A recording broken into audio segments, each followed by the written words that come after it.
Good evening, everyone. We're Team Emjr, and the three of us are juniors in high school. When we showed up here on Friday, we just had an idea. But over the course of Friday, Saturday, and this morning, we made something that we're truly passionate about.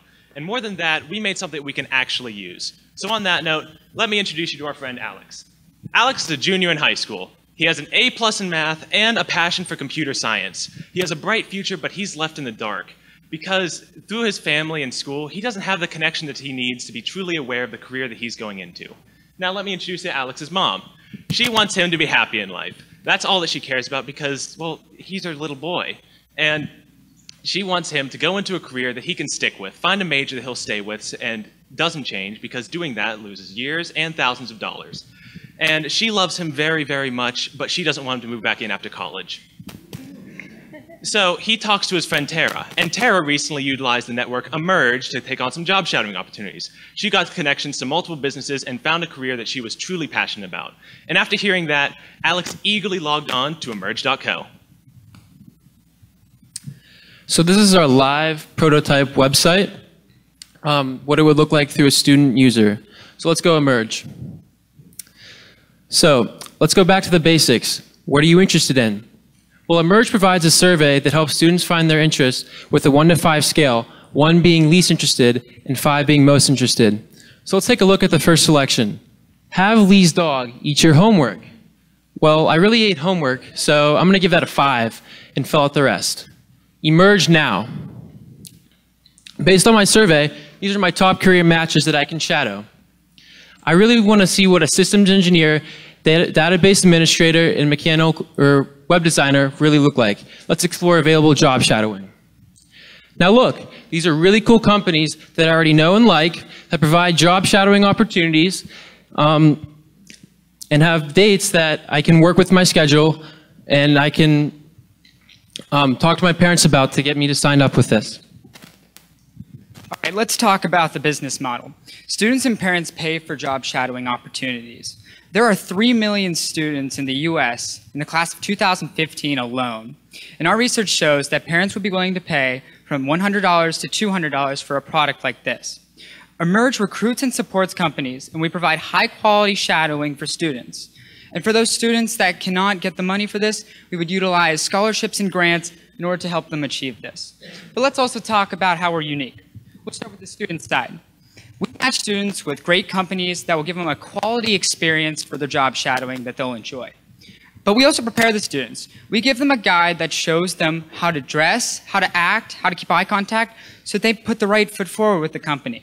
And access. No longer is job shadowing about who you know. Now it's open for everyone. And now let's talk about our partners and employers. We've talked to companies, and companies want to help high school students. A lot of companies want to help high school students. But the problem is it's just too much work, and they don't want to throw the resources at it. That's where we come in. Through our technology, we make things easy and efficient for them so that they would want to help students learn about these careers. And we also work with their HR department to help coordinate activities. And we help guide the individual career professionals so that they would know what to say and how to talk to students so that they get the most out of this. So what happened to Alex?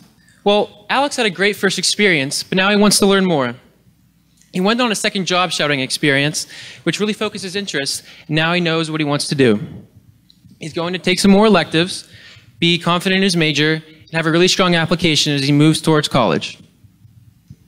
Now here's something really cool. Emjr is already starting to pick up steam. In the past 24 hours alone, we've started to receive tweets from students looking to go into careers, looking to use Emjr, already asking for us to post opportunities on Emjr. And here's something even better. We've already started to contact businesses looking to offer job shadowing experiences, as well as schools offering us the opportunity to use their pool of students as an initial group of users. One of the companies we hook with is something that some of you here might have heard of, something called Megabits. But I was talking to my friend Patrick there, and he agreed to let us use Megabits as a place to let students shadow as soon as Emjr launches. Isn't that right, Patrick? That's correct.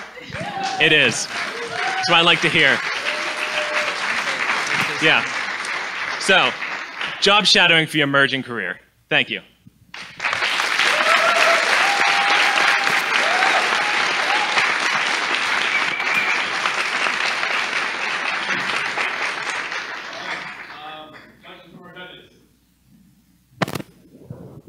Hi, guys. Hello. I've wanted to start. So why would the school promote your service? Why would a school be interested in connecting Emjr to the students in that school? Well, the main benefit with Emjr is that it gives the one thing that you can't do in the classroom, and that's the hands-on experience. And of course, we aren't inventing job shadowing. It's something that's been around for years, but the process of getting it can be very difficult. You might need to do it through personal connections or through, getting a contact and working your way through it by yourself. But lots of students don't know how to do that or have those connections. So by using Emjr, you get the experience you need, and then it can motivate students. It can give students something to work towards, because if you're just doing problems in a book every single day, you don't know why you're doing those problems in a book. But then after going through Emjr and seeing a career that you really fall in love with, you have reason to go into the classroom and work hard. And just one quick thing, if you're thinking about guidance counselors as well and us taking their careers away from them, we've talked to some guidance counselors, we've talked to some administrators. Guidance counselors have a lot of things they have to fill. They have to help the students get into college. They have to help the students prepare for SATs. They have all these jobs. We've talked to a lot of them, and they've told us that this is just something that's last on their mind. It's important. They feel it's important, but the other things they do have to take priority. So a lot of the time, this takes the back seat. But for this company, we make it a lot easier for them as well. How are you going to make it easier for them? I mean, your last answer to the question about how much they already have to do, are they going to consider this an add-on and extra work? And if they are, then how are you going to make it easier for them, the guidance counselors and whoever is going to be handling this for the school? Do you want to start with this? So how we're creating Emjr is basically we're trying to make this process so simple, so easy, with a limited amount of work. We can't take every single student. We want the top students, but we're not just lining up students based on their grades. We're trying to add a creative aspect to it where they might have to write a little essay or show, if they wanted to be a web designer, show that they can create a little program, something to show that they have interest. We want this to be available to everybody. And when he says top students, he doesn't necessarily mean students with straight A's. If a kid shows a lot of potential outside of the classroom or knows how to do a particular trade, that is also factored in with our filtering.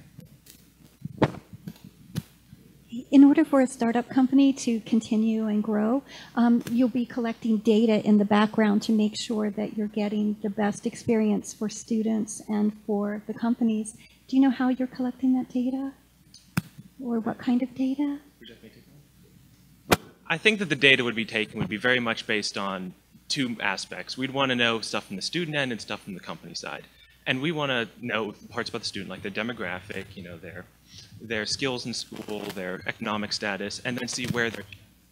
And then maybe use that data from the company, the data we get from the company about how the student shadows, how they perform, how interested they are, and then take that to work towards making a better product, because we would know what students to focus on certain careers, and maybe even what students aren't pushing for certain careers in ways that we can build diversity in the job fair.